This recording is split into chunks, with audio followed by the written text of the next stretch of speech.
ಮಾಡ್ಲಿ ಅದ ವಿಡಿಯೋ ಅವ್ರಿಗೆ ವಿಡಿಯೋ ಮಾಡೋಕ್ಕೂ ಆಗುದಿಲ್ಲ ಅಲ್ಲಿ ಮಾಡ್ತಿದ್ದಾರೆ ಹೌದ್ರಾಯ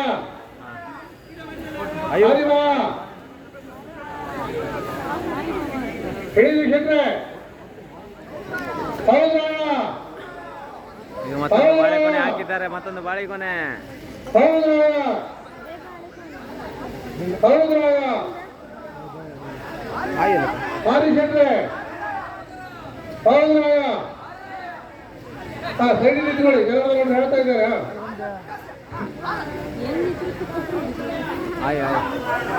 ದೇವ್ರು ನೋಡಿ ಸ್ವಲ್ಪ ಇದು ದೇವರು ವೀಕ್ಷಣೆಗೋಸ್ಕರ ಮಾಡುವಂಥದ್ದು ನಾನೇ ಹೇಳ್ತಾ ಇದ್ದೇನೆ ಅಯ್ಯೋ ಹೌದ್ರಾಯ ಸಂದೇಶ್ ಭಟ್ರು ಹೇಳ್ತಾ ಇರೋದು ಈಗ ಹೌದ್ರಾಯ ಹೌದ್ರಾಯ ಅಲ್ಲಿ ಬರೀ ನಿಂತ್ಕೊಳ್ಳಿ ಮತ್ತೊಂದು ಬಾಳೆಗಳನ್ನು ಹಿಡಿದಿದ್ದಾರೆ